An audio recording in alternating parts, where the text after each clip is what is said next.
다니엘 5장 6장 요약. 다니엘 5장과 6장은 다니엘서의 중요한 부분으로 이방 제국 속에서 신앙을 지키는 다니엘의 모습을 보여줍니다. 5장에서는 바벨론의 마지막 왕 벨사살이 하나님의 성전 기물을 함부로 사용하며 멸망을 자초하는 이야기가 6장에서는 다니엘이 모함 속에서도 변함없이 기도하며 하나님의 보호를 받는 이야기가 펼쳐집니다. 다니엘 5장 요약. 벨사살 왕의 심판.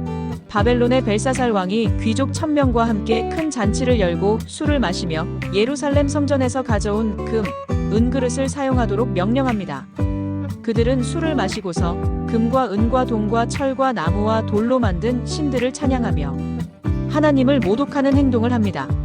그때 갑자기 사람의 손가락이 나타나 왕궁 벽에 글자를 쓰기 시작합니다. 왕은 두려움에 휩싸여 바벨론의 지혜자들을 불러 그 글을 해석하게 하지만 아무도 그 뜻을 알지 못합니다. 그때 왕비가 나타나 다니엘을 추천하고 다니엘이 왕 앞에 불려 나옵니다. 다니엘은 꿈 해석자에게 주는 왕의 선물과 보상을 겸손히 거절하며 과거 왕의 부친인 느부갓네살 왕이 겪었던 교만의 결과를 상기시킵니다. 그리고 벨사살 왕의 우상 숭배 죄악을 지적하며 벽에 쓰인 글자의 의미를 해석합니다. 그 글은 메네메네 데겔 우바르신으로, 메네는 하나님이 벨사살 왕의 통치 시대를 세어서 끝나게 하셨고, 데겔은 왕을 저울에 달아보니 부족함이 드러났다는 것이고, 우바르신은 왕의 나라가 나뉘어 메대와 바사 사람에게 넘어갔다는 뜻입니다. 다니엘의 해석 직후 벨사살 왕은 다니엘에게 약속했던 자주색 옷과 금 목걸이를 주고 나라의 셋째 통치자로 삼습니다. 하지만 그날 밤 벨사살 왕은 살해당하고 메대 사람 다리오가 왕위를 차지하며 바벨론 제국은 멸망합니다. 이 이야기는 교만과 불경건이 가져오는 비참한 결과를 보여주며 하나님을 경외하고 그분의 뜻에 순종하는 삶의 중요성을 강조합니다. 핵심 구절. 다니엘 5장 22-23절. 벨사살이여, 왕은 그의 아들이 되어서 이 모든 일을 알고도 겸손하게 자신을 낮추지 아니하고 오히려 하늘의 주를 거역하며 성전 그릇을 가져다가 아내와 첩들과 함께 그것으로 술을 마시고 금은 구리와 철과 나무와 돌로 만든 신, 곧 보지도 못하고 듣지도 못하고 아무것도 알지 못하는 신들을 찬양하였습니다. 그러면서도 왕의 호흡을 주장하시고 왕의 모든 길을 작정하시는 하나님께는 영광을 돌리지 않았습니다. 다니엘 6장 요약. 다니엘의 믿음.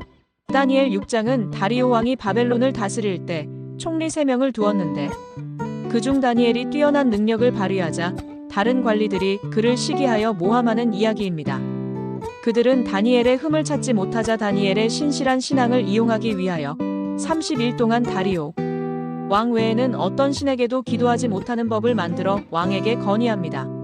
다니엘은 이 법이 공포된 것을 알면서도 평소처럼 예루살렘을 향해 창문을 열고 하루 3번씩 하나님께 기도합니다. 기회를 잡은 다니엘의 정적들은 그를 고발하고 다리오 왕은 자신이 속은 것을 알고 다니엘을 구하려 하지만 이미 내린 법을 어길 수 없어 결국 다니엘을 사자굴에 던지게 됩니다. 다리오 왕은 밤새 금식하며 다니엘의 안전을 위해 기도하고 다음날 아침 일찍 사자굴로 달려가 다니엘을 부릅니다. 다니엘은 하나님의 천사가 사자들의 입을 막아 자신을 보호했기 때문에 무사하다고 대답합니다. 다리오 왕은 크게 기뻐하며 다니엘을 굴에서 끌어올리고 다니엘을 모함한 자들을 사자굴에 던져 넣습니다. 그러자 사자들이 그들을 즉시 찢어 죽입니다. 다리오 왕은 다니엘의 하나님을 찬양하는 조서를 내려 모든 백성이 다니엘의 하나님을 경외하도록 합니다. 그 후 다니엘은 다리오 왕의 시대와 바사 사람 고레스 왕의 시대까지 크게 이름을 떨칩니다. 이 이야기는 어떤 상황에서도 변치 않는 믿음과 그 믿음을 지키는 자를 보호하시는 하나님의 능력을 보여줍니다. 핵심 구절. 다니엘 6장 10절. 다니엘이 이 조서에 왕의 도장이 찍힌 것을 알고도 자기 집에 돌아가서는 윗방에 올라가 예루살렘으로 향한 창문을 열고 전에 하던 대로 하루 3번씩 무릎을 꿇고 기도하며 그의 하나님께 감사하였더라. 전능하신 하나님 아버지, 다니엘처럼 어떤 상황에서도 변치 않는 믿음을 저희에게 허락하여 주시옵소서. 세상의 성공과 번영과 유혹과 핍박 속에서도 굳건히 서서 오직 주님만을 바라보며 말씀과 기도하는 삶을 통해 주님과 더욱 깊이 교제하고 주님의 놀라운 은혜를 경험하는 저희가 되게 도와주시옵소서. 예수님의 이름으로 기도합니다. 아멘.